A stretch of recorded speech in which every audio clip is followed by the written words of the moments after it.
Corona विषाणूने चीनसह जगभरात प्रचंड गोंधळ निर्माण केला होता.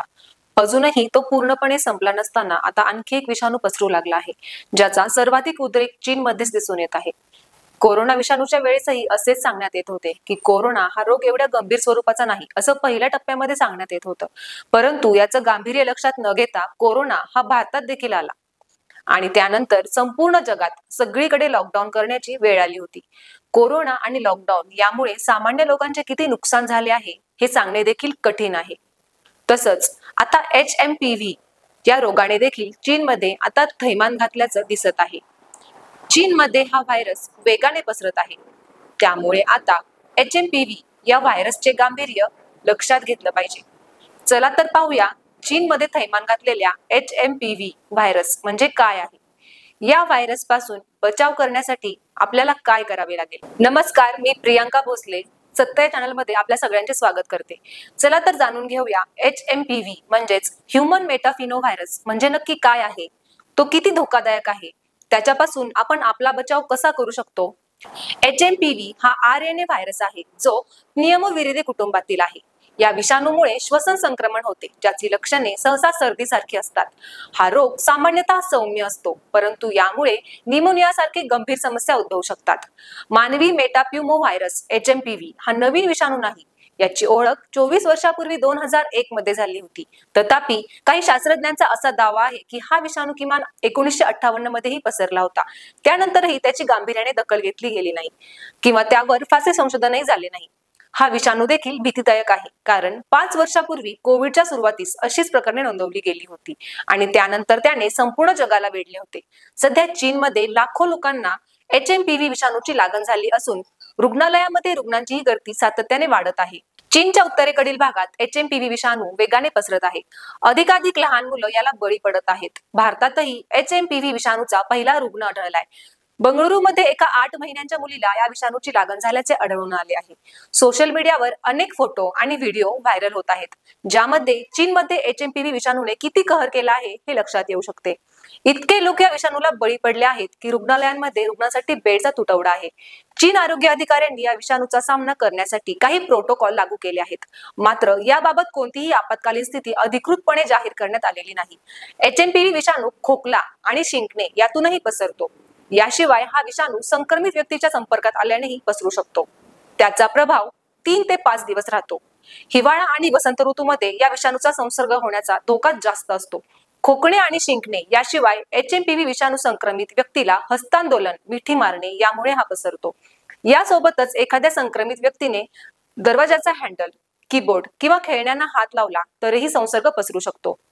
HMPV विषाणूची लागण झालेल्या व्यक्तीमध्ये खोकला, ताप, सर्दी, घसा खवखवणे, अस्वस्थता आणि श्वास घेण्यात अडचण यासारखी लक्षणे दिसतात.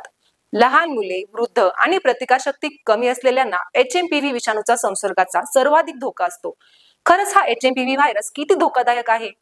खरंच यामुळे चिंतेची स्थिती आहे का? याबाबत तज्ञांनी सल्ला दिला आहे. HMPV व्हायरसच्या धोक्याबाबत माहिती देताना अहमदाबाद सिव्हिल हॉस्पिटलचे अधीक्षक डॉक्टर राकेश जोशी सांगतात की सध्याची परिस्थिती पाहता या व्हायरस बाबत सुरू असलेल्या चर्चांच्या पार्श्वभूमीवर खरं तर घाबरण्याची गरज नाही, पण निश्चितच आपल्याला लक्ष ठेवावं लागेल. हा व्हायरस नवीन नाही आहे, अनेक वर्षापासून तो अस्तित्वात आहे. हिवाळ्यातल्या थंडीच्या दिवसात या व्हायरसच्या संसर्गाच्या केसेस पाहायला मिळतात. या व्हायरससाठी कुठलीही लस आपल्याकडे उपलब्ध नाही किंवा कुठलंही औषध नाही, पण जशी रुग्णांमध्ये लक्षणं दिसतील त्यानुसार रुग्णांवर उपचार केले जातात. जर आपण व्यवस्थित सगळ्या प्रतिबंधात्मक गोष्टींचं आपण पालन केलं तर 7-8 दिवसात रुग्ण बरा होतो. पण या व्हायरल संसर्गाचं प्रमाण त्यांच्यामध्ये जास्त होऊ शकतं ज्यांच्यामध्ये रोगप्रतिकारक शक्ती कमी आहे. ज्या लोकांची स्वतःची शक्ती कमी असते, जसं की लहान मुलं आणि वृद्ध व्यक्ती, तसंच जे लोक कॅन्सरच्या आजाराने पीडित आहेत, त्याचबरोबर जे लोक अशी औषधं घेतात ज्यामुळे त्यांची प्रतिकारशक्ती कमी होते, त्यामुळं अशा प्रकारचे व्हायरल संसर्ग होत असतात. चला तर जाणून घेऊया काय सांगतात आरोग्य तज्ञ.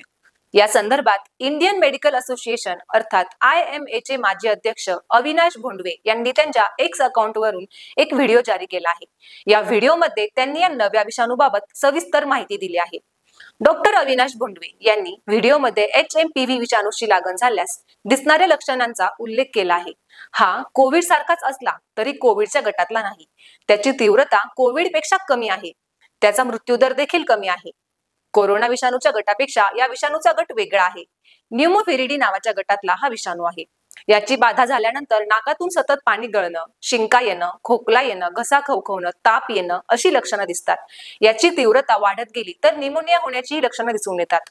यातही ऑक्सिजनची पातळी कमी होऊ शकते, पण हा तितका धोकादायक नाही, असं डॉक्टर भोंडवे यांनी सांगितलंय. यापासून बचाव कसा करू शकतो? जर तुम्हाला खोकला, सर्दी किंवा ताप असेल तर अशा परिस्थितीत तुम्ही बाहेर जाऊ नका.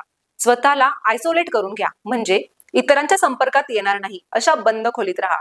तसंच जर तुम्हाला अशा ठिकाणी जायचं आहे जिथं खूप लोक एकत्र येणार आहेत, त्यामुळं जर आपल्याला खोकला किंवा शिंका येत असतील तर आपलं तोंड मास्कनं झाकून घ्या.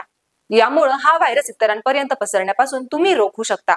एकूणच जर आपण सतर्कता ठेवली तर या व्हायरसचा संसर्ग पसरण्यापासून, स्वतःला होण्यापासून आपण बचाव करू शकतो. तसंच मास्क घालणं, गर्दीत न जाणं, इतरांपासून अंतर ठेवणं, साबण, पाण्याने किंवा सॅनिटायझरने हात सतत स्वच्छ करणं हा कोरोना इतका धोकादायक नसला तरी आपण सावधगिरी नक्कीच बाळगली पाहिजे, असंही डॉक्टर अविनाश भोंडवे यांनी नमूद केलंय. अशाच माहितीपूर्ण व्हिडिओसाठी आपल्या चॅनलला सबस्क्राईब करा. धन्यवाद.